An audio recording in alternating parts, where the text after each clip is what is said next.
Bismillahirrahmanirrahim.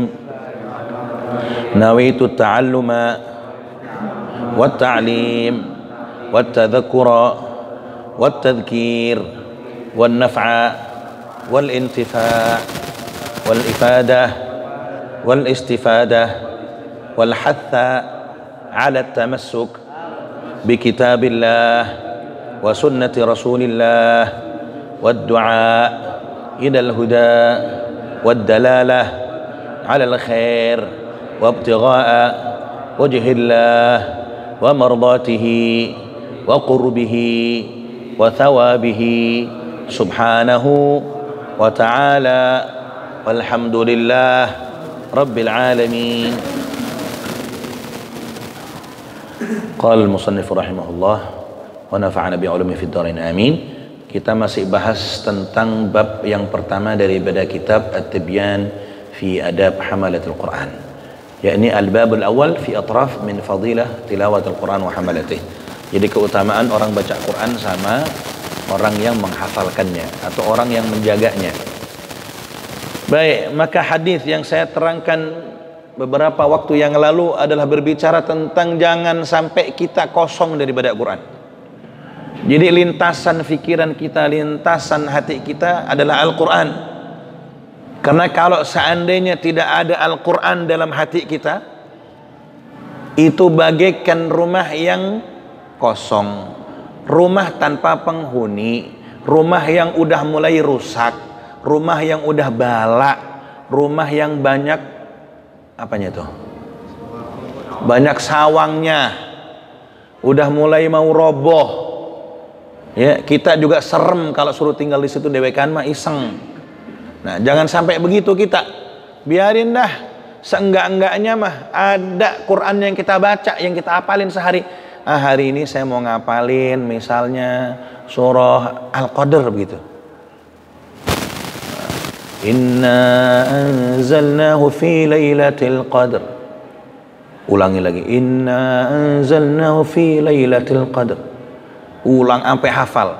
Tahu-tahu ketujuhnya keder. Inna anzalnahu fi lailatil apa tadi ya? Qadar apa keder ini? Itu misal. Tapi ada ikhtiar. Ada lintasan hati yang menghubungkan hatinya dengan Quran. Ada perhatian. Jangan sampai enggak sama sekali. Ibarat kata saya sering sampaikan di majelis-majelis.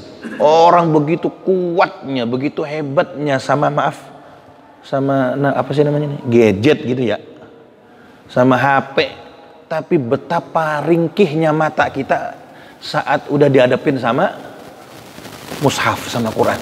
Ngapa itu kira-kira itu? Aja dah, ngapa itu? Jawab apa jadi diem? Kan ditanya ini. Ngapa itu kira-kira ngapa? Jadi nggak pada kuat kalau suruh ngeliatin Quran.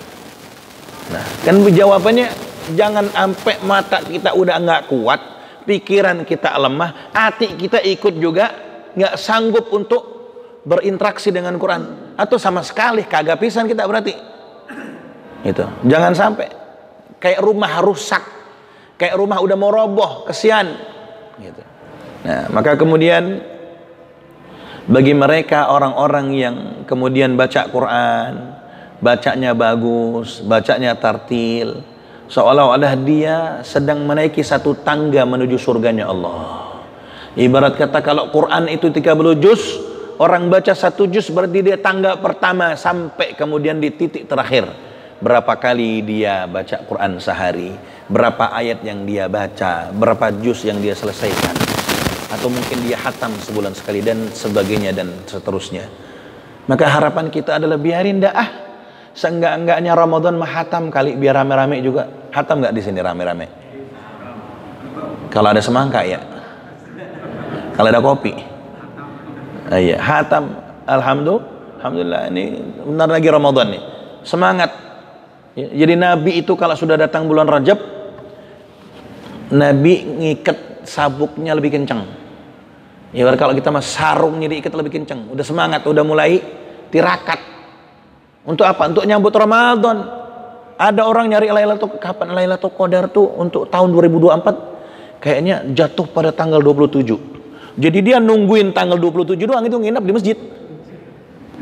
Jadi 26 hari tahu kemana dia. Nggak begitu nyambut Lailatul Qadar. Menyambut Lailatul Qadar dengan kesungguhan. Bahkan setahun sebelumnya dia udah berniat, ya Allah, tahun kemarin saya gak dapat Lailatul Qadar, maka tahun besok saya kudu dapat ini. Maka dimulai dari tanggal 2 dari tahun kemarin sampai datangnya puasa, dia betul-betul berniat untuk mendapatkan Lailatul Qadar. Bahkan perkara disebutkan di dalam surah Ad-Dukhan, inna anzalnahu fi lailatin mubarakah, di mana Lailatul Qadar malam keberkahan, di mana Lailatul Qadar malam yang mulia, malam yang agung. Tidak disebutkan kapan tanggalnya, hanya diperkirakan. Kenapa? Sebab karena kalau ditunjukin tanggalnya ntar orang nungguin aja. Iya. Tenang, nggak usah buru-buru, tenang. Belum. Iya, kan banyak begitu. Kadang kita puasa Rajab ada yang nyambatin begini nih. Ngapain sih ente segala puasa Rajab? Ramadan masih jauh. Masya Allah. Padahal orang-orang dulu, orang-orang soleh, para salaf-salaf kita menyambut Ramadan dari datangnya bulan Rajab. Masya Allah. Iya, makanya sampai di dalam Quran disebutkan Rajab itu min ashhuril hurum, dari bulan yang dimuliakan, dari bulan yang disucikan.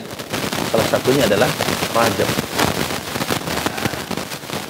Baik, maka kita lanjutkan pelajaran berikutnya. Ini bab-bab atau poin-poin akhir dari pembahasan bab yang awal, bagaimana fadilah atau keutamaan orang membaca Quran dan mengamalkannya atau menghafalkannya. Bismillahirrahmanirrahim. Wa an Mu'adz ibni Anas radhiyallahu anhu anna Rasulullah sallallahu alaihi wasallam, diriwayatkan daripada Mu'adz ibn Anas. Siapa Bapak? Mu'adz bin Anas. Semoga Allah subhanahu wa ta'ala meridai beliau. Sesungguhnya Rasulullah sallallahu alaihi wasallam, beliau bersabda, man qara'al Qur'an. Ada yang menerjemahkan atau mengartikan bukan mereka orang yang membaca Quran. Qara'a itu bukan sekedar membaca, tapi man qara'al Quran ay man hafizal. Ayman hafizahu, orang yang menghafalkannya. Ya. Jadi ada orang timbang baca doang tapi nggak ngapalin. Ya, biasanya kalau timbang dibaca bisa lupa, dengan sebab lupa dia susah buat ngamalin. Nah itu. Ya, maka ketika dia baca, dia tengetin tuh ayat yang mana kemarin yang saya baca ini ya. Oh iya, ayat misalnya ayat ke-18 surah Al-Hasyr misalnya. Ada ayat yang berbunyi, ya ayyuhalladzina amanu taqullah, wahai orang yang beriman, bertakwalah kepada Allah. Isi makna takwa di sini, kita kudu memiliki rasa takut kepada Allah. Sebab apa? Sebab amalan-amalan kita kadang-kadang yang bercampur dengan riya, yang bercampur dengan ujub, yang bercampur dengan sum'ah, yang bercampur dengan penyakit hati, yang kadang susah ikhlasnya, menyebabkan tidak diterima amalan kita. Maka kudu punya rasa takut. Takut apa? Takut amal kita nggak diterima. Begitu ya. Jadi hati-hati kita beramal juga. Bahasanya jangan sampai pamrih. Allah nggak perlu disuruh untuk membalas. Kan kita kadang-kadang pamrih ya kalau beramal, kalau berbuat. Lah saya udah ngasih kemarin, saya amplopin itu subuh, masa besok saya nggak kepilih? Paham ya? Lagi musim. Nah kemudian kita betul-betul perhatikan, kita hafalin ini ayat saya tahu nih, ini adalah ayat 18 surah Al-Hasyr. Kemarin dibaca, kemarin dijelasin, kemarin diterangin. Tuh, begitu. Kemudian wal tanzur nafsum ma qaddamat lighad. Maka dengan iman dan takwamu yang sungguh-sungguh tersebut, ingatlah dengan hidup dan masamu di kemudian hari, keadaanmu di hari yang akan datang, kondisimu di hari esok, nasibmu di padang mahsyar, dan seterusnya dan seterusnya. Makna lighad di sini bukan berarti besok 2 hari lagi, bukan seminggu lagi, bukan 5 tahun. 5 tahun ya? 5 tahun apa 5 hari? 5 tahun ya? 5 tahun. Tapi nyoblosnya 5 menit. Iya. Maka diperhatikan ini ayat. Maka man qara'a, siapa yang baca? Huwa al-Quran, yaitu Quran, dan menghafalkannya. Kemudian kata Nabi, wa amila bima fih, dan dia berbuat, dia melakukan segala sesuatu apa yang diperintahkan oleh Al-Quran, mengamalkan semua yang terkandung di dalam Al-Quran. Contoh satu ayat yang tadi, kalau kamu beriman maka bertakwalah kepada Allah sebagaimana takwa yang sering disampaikan para khotib-khotib di masjid-masjid. Ittaqullah haqqa tuqatih, betul ya? Bertakwalah dengan sungguh-sungguh. Mana haqqa tuqatih itu bukan sekedar menjawab tantangan untuk melakukan semua perintah Allah, tapi menjawab tantangan untuk nahi mungkar juga. Semua yang bentuknya maksiat, baik yang pernah kita lakukan atau yang belum kita lakukan, berusahalah untuk menjaga dirimu dari ibadah itu. Nah, kita ingat betul itu. Dan kemudian kita mengamalkan hal tersebut. Kata Nabi, albasallahu walidaih. Kalau kita baca Quran, terus kita apalin, kita perhatiin, ya, kita rasain, dan kita berbuat mengamalkan segala sesuatu apa yang terkandung dalam Al-Quran, maka niscaya Allah subhanahu wa ta'ala akan memakaikan pakaian yang indah, memakaikan mahkota yang gemerlap. Kapan itu? Yaumal qiyamah. Siapa yang dipakaikan? Orang tua kita. Walidah itu berarti ayah dan ibu kita. Nah, berarti apa? Mulailah berubah. Jangan cuman dengerin. Beberapa waktu lalu saya terangin, kalau cuman orang denger saja, orang baca Quran, kita dengerin nih, dapat pahala nggak? Dapat hasanah mudha'afah, kebaikan berlipat. Naik derajatnya dong. Jangan cuma jadi pendengar setia, jangan cuma jadi pendukung doang. Kalau bisa kamu menjadi yang pantas untuk didukung, begitu tuh. Nah, kita jadi pembaca. Kalau sudah mulai jadi pembaca, naik derajat. Apa derajatnya? Kanat lahu nuran yaumal qiyamah. Dia berhak mendapatkan cahaya nanti di hari kiamat. Nah, terus jangan cuma baca. Nah, kata Nabi apa? Man qara'a. Siapa yang baca? Apa itu? Al-Quran. Kemudian dia menghafalkannya juga. Dia baca, Qul huwallahu ahad. Katakanlah bahwa Allah itu ahadun, esa. Maka tidak ada yang bisa menyatukan alam semesta kecuali yang maha esa. Maka jagalah keesaan Allah dan jangan pernah duakan Allah. Artinya apa? Kita sekutukan dengan makhluknya. Nah, kita apalin tuh ayat. Jangan kalkul-kalkul baik apa ya? Itu yang trikul itu trikul. Oh itu trikul. Apaan trikul? Ya qul huwallahu ahad, qul a'udzu birabbil falaq, qul a'udzu birabbin nas. Oh begitu. Karena 3 jadi trikul, misalnya begitu. Ingatnya trikul doang. Iya bunyiin dong. Kon kagak hafal saya. Ya bukannya trikul aja udah. Itu. Nah, kita apalin tuh kalimat, kita apalin itu ayat, kita perhatiin, kita rasain, kita renungkan, lalu kita amalkan. Kalau bahasa anak-anak sekarang itu biasanya dibikin status. Jangan bilang sama Allah yang satu atau yang ahad atau yang esa dengan 990 masalahmu. Bahasanya 1000 masalah ya. Tapi bilang sama 999 masalahmu bahwa kamu punya satu, itu Allah. Jadi Allah yang satu bakal menyelesaikan 1000 masalahmu. Jangan malah muyengin 1000 masalahmu di hadapan Allah yang satu, begitu. Sampai dirasain betul. Kita mengamalin apa yang terkandung dalam Quran. Maka dengan perbuatan tersebut, ya, dengan perbuatan tersebut, albasallahu walideh, Allah akan memakaikan mahkota kepada siapa? Walideh, ayah ibu kita. Maknanya bahwa orang tua kita bakal dimuliain dengan perbuatan kita. Maaf, orang tua kita sudah nggak ada nih sekarang nih misalnya, ya. Mudah-mudahan Allah muliakan di alam barzahnya. Maka kalau hari ini, nanti setelah kita ngaji di sini, habis Isya kita buka Quran, a'udzu billahi minasyaitonir rajim, misalnya kita baca tuh, ya, wa qada rabbuka alla ta'budu illa iyyah wa bil walidaini ihsana.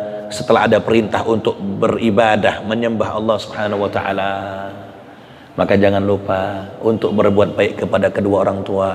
Artinya kan Quran tuh, kita baca tuh Quran, langsung terbayang ayah ibu kita. Ya Allah, ayah ibu saya sudah nggak ada, saya belum sempat balas kebaikannya di masa hidupnya, saya belum sempat membuat hari-harinya tersenyum bahagia karena perbuatan dan perlakuan saya. Ya Allah, pasti dulu waktu masanya saya masih kecil sampai hingga dewasa, hingga beliau tiada, saya sering membuat air matanya menetes karena kecewa dan marah kepada kami. Ya Allah, dibaca tuh ayat, dihafalin sampai akhir ayat, wa qur rabbirhamhuma kama rabbayani shaghira. Dirasain itu ayat, diamalin. Lah orang tua saya udah kagak, bagaimana ya? Buru-buru besok pagi ziarah ke makamnya, buru-buru dia habis baca Quran, dia doa, ya Allah, terima kasih engkau telah apa? Telah menunjukkan jalan yang benar, di mana kau memberi ruang saya bisa mengingat kedua orang tua saya. Tanpa mereka tidak akan ada saya di dunia ini. Diamalin.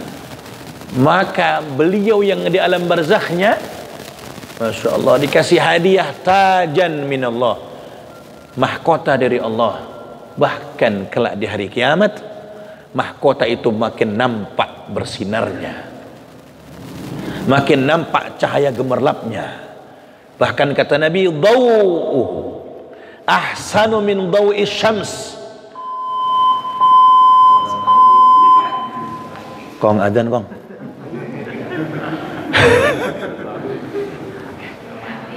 Leceh. Taib. Artinya sinar dan cahaya mahkota. Mahkota biasanya terbuat dari apa? Plastik. Lah bukan, plastik mainan bocah. Masya Allah, mahkota mah ada mutiaranya, ada berliannya, ada emasnya. Luar biasa. Begitu indah dipakai di atas mastaka atau kepala orang-orang tua kita. Bahkan lebih bagus, lebih indah, cahayanya lebih terang min dawi syams. Bayangin, dari cahaya matahari fi buyutid dunya, yang masuk di sela-sela rumah-rumah kita di dunia. Kan kalau lagi pagi tuh, ya pagi nih, kita pasti ngeliat tuh sinar matahari pagi, mentari pagi itu masuk ke sela-sela tuh. Wah, udah pagi nih, ya. Nah, sinar yang dipancarkan dari mahkota yang dipakai oleh kedua orang tua kita nanti dari kiamat, yang disebabkan oleh amalan-amalan anak-anak keturunannya, yang dia baca Quran, yang dia beramal sebagaimana perintahnya Quran, sebagaimana petunjuknya Quran, sebagaimana yang terkandung dalam Quran, hadiahnya begitu tuh. Makanya jangan sampai pada kita ingetin anak-anak kita, tong, neng, sayang, baca Quran ya, biar ntar mamah papa dapat syafaatnya. Sayang, amalin Quran ya, biar nanti ayah sama bunda bisa pakai mahkota yang indah di hari kiamat. Kita ingetin. Bagi guru-guru yang ngajar TPA, TPQ, pesantren, rumah-rumah tahfidz, semangatin mereka agar mereka faham apa hadiah yang bakal dihadiahkan oleh Allah kepada mereka yang kemudian hadiah itu akan diperuntukkan untuk orang-orang tua mereka. Ini luar biasa, Pak. Nggak disebutkan juga berapa ayat yang harus dibaca. Tapi jadikan Quran yang kita baca selalu dalam perenungan kita, selalu dalam ikhtiar kita untuk memahami apa yang terkandung di dalamnya. Kadang kan suka nanya, ini dibaca doang, baca aja dulu. Nanti kalau sudah bisa merasakan nikmatnya baca Quran, akan muncul ketertarikan untuk bagaimana memahami lebih jauh. Atau duduklah bersama guru-guru yang faham itu Quran, agar diberikan penjelasan-penjelasan, diberikan bayan-bayan yang bisa menguatkan hatimu dengan Quran. Satu contoh, ada sebuah kisah dikisahkan di zaman Al-Imamul Hasan Al-Basri. Saat itu ada seorang yang pemuda bernama Utbah Al-Ghulam. Ya, Utbah Al-Ghulam. Utbatul Ghulam ini syaribal khamr. Apa syaribal khamr, Pak? Suka minum khamr, mabuk-mabukan. Bahkan termasuk minal musrif, orang yang udah banyak maksiatnya dah. Udah susah nilainya, benernya sebelah mana, udah susah. Saking banyaknya kesalahannya, saking banyaknya maksiat dan dosanya. Akan tetapi ketahuilah bahwa ketika Allah sudah menginginkan seorang hamba itu menjadi baik, maka Allah akan tuntun hambanya tersebut ke tempat-tempat yang dimana dia bisa mendapatkan kebaikan. Maka singkat cerita, Utbatul Ghulam ini digiring langkahnya menjadi ringan untuk menuju tempat pengajiannya Al-Imamul Hasan Al-Basri di negeri Basrah. Lalu kemudian Al-Imamul Hasan Al-Basri membaca satu ayat dan penggalan kalimat dari suratul Hadid ayat ke-16. A'udzu billahi minasyaitonir rajim. Alam ya'ni lil ladzina amanu an takhsha'a qulubuhum li dzikrillah wa ma nazala minal haqq. Dijelaskan sama Hasan Al-Basri, diterangkan makna yang terkandung di dalamnya. Apa kata Imam Al-Hasan Al-Basri? Tidakkah datang waktu dan saatnya di mana orang hatinya khusyuk, hatinya jadi ingat, hatinya jadi memiliki rasa takut kepada Allah Subhanahu wa taala saat dia menyebut nama Allah ataupun saat nama Allah disebut di sisinya. Karena sebab apa? Saat itu Imam Hasan Al-Basri mengajak seseorang yang ada di majelis tersebut untuk kemudian menembus relung hatinya menyebut kalimat Allah, lalu dia menangis. Allah, lalu dia meratapi dirinya. Belumkah datang waktunya di mana orang akan menjadi khusyuk hatinya saat dia menyebut nama Allah atau saat Allah namanya disebut di sisinya. Kadang-kadang ada orang ini lagi segini banyak nih, yang satu nyebut Allahu ya Allahu ya Allahu ya Allah, belum khusyuk kita, tapi yang samping kita udah khusyuk. Artinya apa? Kita bisa jadi khusyuk karena bacaan kita atau sebutan nama Allah yang dilantunkan oleh lisan kita, atau bisa jadi kita khusyuk ingat kepada Allah gara-gara yang di samping kita. Contoh nih, lagi marhaban, tadinya mah kagak nangis kita, gara-gara yang ada depan kita ngegerungannya nangis, ketika kan jadi ikut-ikutan, bener gak? Nah, itu gitu tuh. Jadi hawanya hawa sedih. Padahal kalaupun dia nangis itu bukan gara-gara apa. Karena ada sebuah cerita nih, maaf, biasanya kalau kadang lagi marhabanan suka bawa minyak. Nih kayak minyak begitu tuh, yang adanya tutupannya biru. Itu kan bukan cuman minyak wangi, kadang-kadang presker itu. Bener gak? Ini ada lah, ini kejadian bener ini. Di Jati Bening saya lagi hadir maulid, mau ceramah. Lah ini yang bagian ngidernya bawa 2 botol begitu. Yang minyak wangi sebelah kiri, yang minyak fresker sebelah kanan. Udah lagi ya Nabi salam alaika, ambil dia sebelah kanan, main oles, orang nggak ngeliat juga yang dioles sama nih bocah, langsung mukanya begini mana pada panas. Allahu Akbar. Ada begitu di sini. Jangan. Ya, lah ini benar. Artinya apa lah? Betapa seorang Utbatul Ghulam ini didorong oleh Allah untuk mendapatkan kebaikan. Maka hati-hati. Jangan ketika kita melihat orang maksiat seolah kita mau menghakimi, emang dasar ente tukang maksiat. Jangan hadirin. Ya. Ada orang bikin dosa, kita lalu, wah emang dia mah benar-benar dah, kagak ada tobat-tobatnya. Hati-hati. Malam harinya ini seorang hamba bisa jadi dia menjadi hamba paling dibenci oleh Allah, tapi belum tahu besok pagi dia menjadi hamba paling dicintai oleh Allah. Contohnya Utbatul Ghulam. Saat hari kemarin dia masih dibicarakan oleh orang satu kampung bahwa dia ini adalah pendosa, dia ini remaja yang gak ada amal kebaikannya, didorong langkah dan ringan tubuhnya menuju majelis Imam Al-Hasan Al-Basri. Dapat nasihat, nangis ngegerung-gerung, sama seperti orang yang menangis setelah mendengar nasihat Imam Hasan Al-Basri. Lalu kemudian dia berpikir, ntar mah setelah saya pengajian saya mau minta nasihat gitu ya. Dia mau minta nasihat ini Imam Al-Hasan Al-Basri. Habis selesai pengajian, dia benar-benar datangin Imam Al-Hasan Al-Basri. Ya Imam, sebenarnya ini saya namanya Utbah Al-Ghulam begini-begini. Saya dari kampung Ono, yang jelas bukan dari Kanceng, bukan. Namanya juga Utbah, kagak ada di sini nama Utbah ya. Utbatul Ghulam, saya ini banyak dosa. Kalau saya mau tobat diterima nggak ya sama Allah? Diterima. Langsung pingsan dia, kaget, saking girangnya, kaget pingsan. Lah ditungguin sama Imam Al-Hasan Al-Basri. Lah bocah jadi pingsan ini. Bangun lagi, bangun. Ya Imam, saya ini tiap hari maksiat, belum bener hidup saya. Kalau saya istighfar diterima nggak istighfar saya? Kata Imam Hasan, diterima. Pingsan lagi aja. Saking girangnya, bukan saking sedihnya, girang. Ada orang girang itu nangis, ada orang sedih juga nangis. Saking girang hatinya karena diterima. Ibarat kata dia kerja di kantor, udah dikasih SP3, tapi dia masih mohon-mohon dan kemudian diterima sama bosnya. Kira-kira bagaimana? Saking girangnya dia jatuh.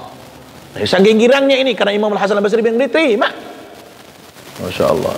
Nah kemudian bangun untuk ketiga kalinya, Imam, benar ini saya minta, tolong kasih saya pendapat, kasih saya nasihat. Saya ini peminum, saya ini pemabuk, boro-boro sholat, boro-boro sama orang tua baik. Begini banyak dosa saya. Kalau saya istighfar diampuni nggak dosa saya? Kalau saya taubat diterima nggak? Diterima. Apa kata Utbatul Ghulam? Kalau begitu saya boleh nggak doa? Silakan doa. Lalu kemudian Utbatul Ghulam doa kepada Allah. Nah ingat, ketika Utbatul Ghulam sebelum masuk majlis, ingat ya prosesnya nih, dia masih menjadi hamba yang paling dibenci sama Allah. Kenapa? Karena ahli maksiat.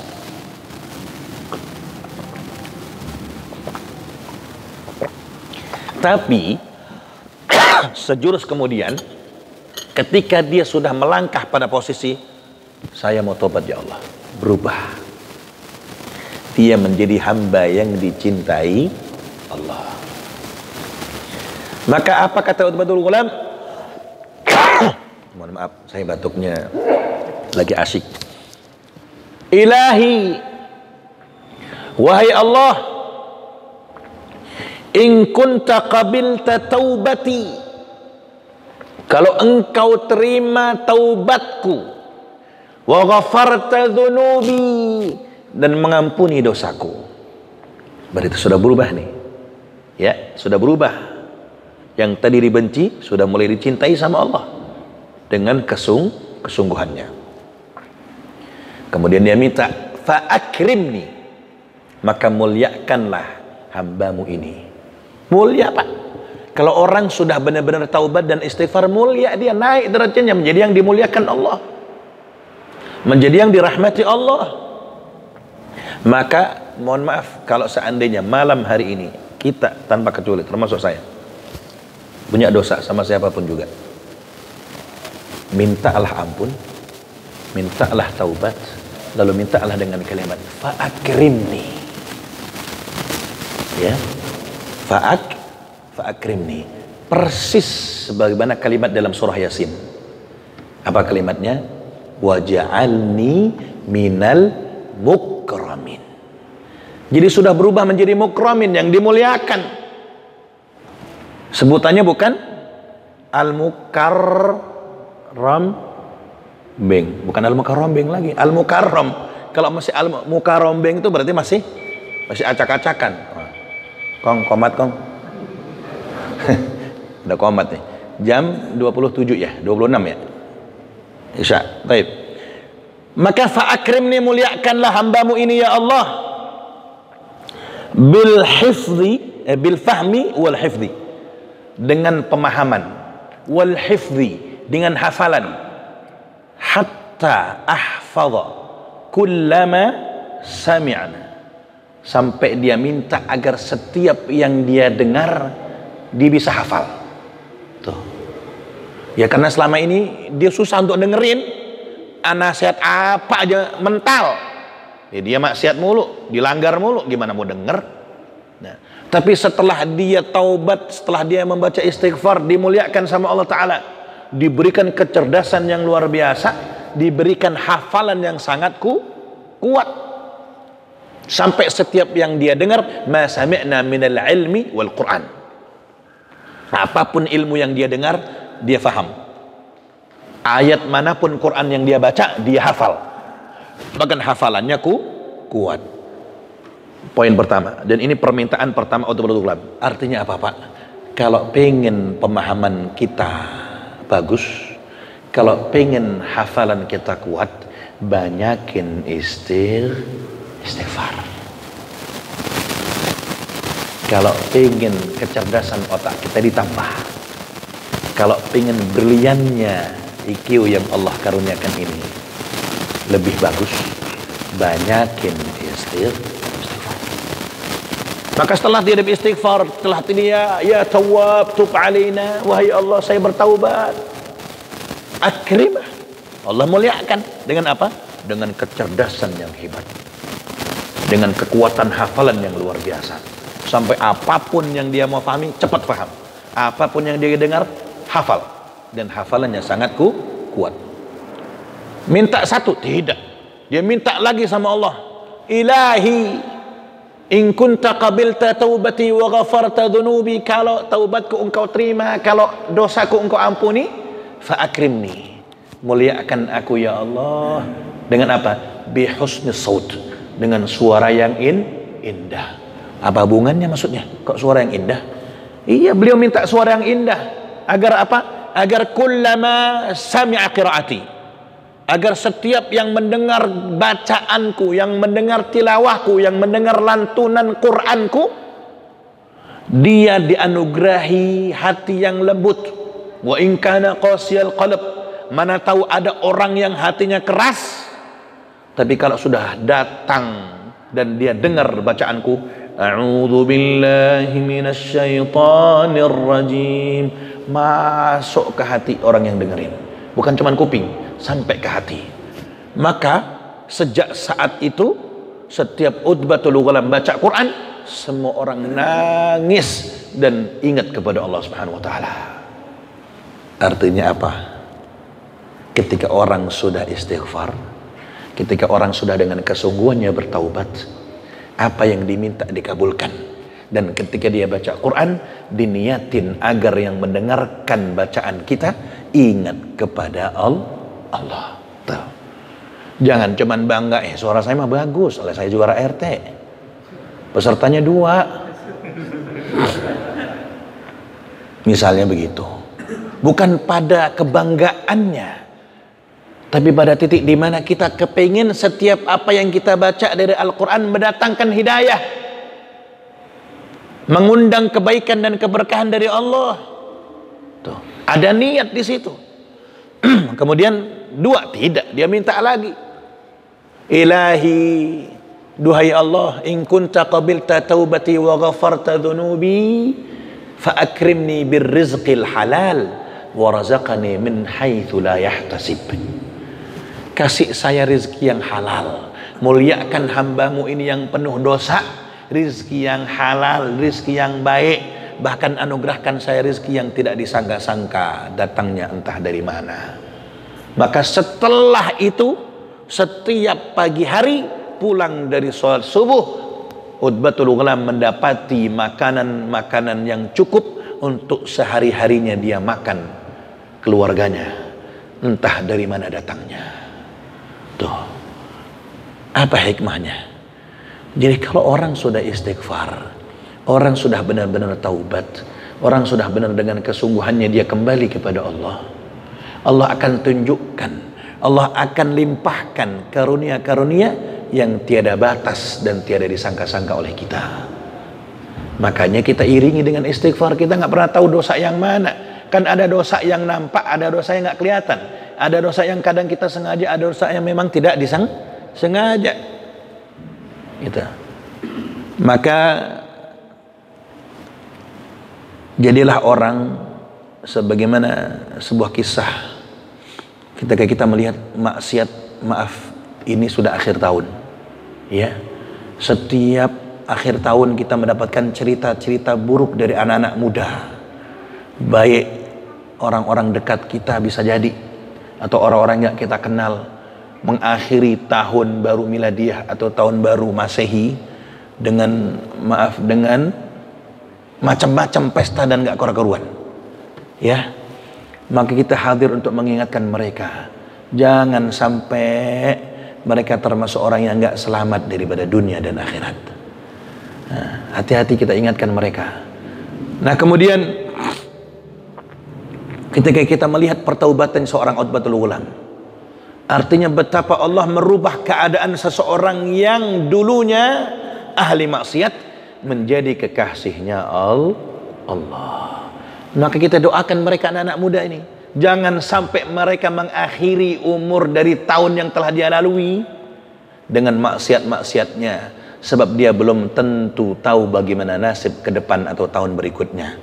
Saya sempat bikin status, saya buat status titik akhir tahun. Kenapa kok titik dulu baru akhir tahun? Ya karena saya tidak tahu perjalanan setiap hamba, termasuk saya, titiknya itu entah apa. Lalu kemudian saya jawab lagi dengan awal tahun dan baru titik. Kok awal tahun dan titik? Ya karena kita tidak tahu bagaimana awal tahun saya dan berikutnya Allah ngasih nikmat buat saya. Ya mudah-mudahan saja semua yang hadir dikasih nikmat yang sempurna oleh Allah Subhanahu wa taala. Bertambah umur, bertambah tahun, bertambah berkahnya. Amin Allahumma amin. Baik, saya lanjutkan hadis yang tadi. Kemudian fama dhannukum billadzi amila bihi. Lalu bagaimana prasangka kita, bagaimana perasaan kita, bagaimana bayangan kita kalau orang yang digambarkan sebagaimana dalam hadis ini, anak baca Quran, anak ngafalin Quran, anak ngamalin Quran, orang tuanya nanti hari kiamat dikasih mahkota yang paling mewah, yang paling bagus dari Allah Subhanahu wa taala. Fama dhannukum billadzi amila bihadza. Mesti kita bayang, iya. Ya jangan cuma dibayangin. Bagaimana kalau yang mengamalkan itu adalah kita? Maka kalimatnya kata Nabi, fama dhannukum, bagaimana prasangkamu? Ya saya juga pasti mengira begitu juga pahalanya. Artinya apa? Ya saya juga mau ya Rasulullah. Kami juga pengen yang begitu ya Rasulullah.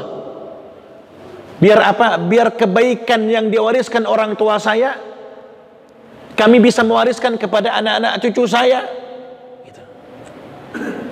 Jadi kalimatnya begini Pak, kalau kita berbakti kepada orang tua, pastikan dan lihatlah, yakinlah bahwa anak-anak kita juga pasti akan berbakti kepada kita. Birru abaukum tabirrukum abnaukum. Kalau di masa hidupnya orang tuamu, kamu termasuk anak-anak yang berbakti kepada mereka, tabirrukum abnaukum. Maka lihatlah, kelak di masanya anak-anak dan putra-putri kalian pun akan berbakti kepada kalian sampai ke orang tuanya. Ini Nabi. Maka fama dhannukum billadzi amila bihadza. Kita berprasangka bahwa kata Nabi, kalau anaknya begini, nanti orang tuanya mendapatkan kedudukan begini di hari kiamat. Maka kita sampaikan kepada anak-anak kita, nak, lakukan ini agar anakmu kelak begini, agar cucu ayahmu pun melakukan hal yang sama, terus berkesinambungan. Maka kita bukan mewarisi harta, kita mewarisi amal kebaikan, kita mewariskan amin. Allahumma amin. Mudah-mudahan manfaat, mudah-mudahan barakah, mudah-mudahan Allah Subhanahu wa taala tuntun hidup kita, berikan taufik kepada kita sehingga hidup kita terarah, dan Allah Subhanahu wa taala jadikan kita termasuk orang-orang yang mendapatkan syafaatnya Al-Qur'an baik di dunia dan kelak di hari kiamat. Amin Allahumma آمين. ربنا لك الحمد بالقرآن ولك الشكر بالقرآن ولك المن بالقرآن ولك الفضل بالقرآن. صلي وسلم على نبينا محمد صاحب القرآن صلاة تجعلنا بها حامل القرآن لأفضل ومعنى وعملا ظاهرا وباطنا وعلى آله وصحبه وسلم تسليما.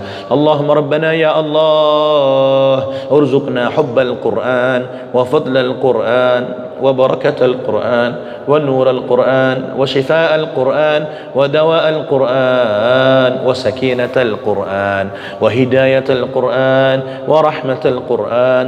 اللهم اجعلنا وأولادنا وذرياتنا وأحبابنا من أهل القرآن. اللهم اجمعنا مع أهل القرآن واحشرنا في زمرة أهل القرآن وأدخلنا الجنة مع القرآن وعافنا من كل بلاء الدنيا وعذاب الآخرة بالقرآن الكريم. ربنا آتنا في الدنيا حسنة وفي الآخرة حسنة وقنا عذاب النار. وصلى الله على نبينا محمد وعلى آله وصحبه بارك وسلم والحمد لله رب العالمين. سر الفاتحة. الحمد لله رب العالمين.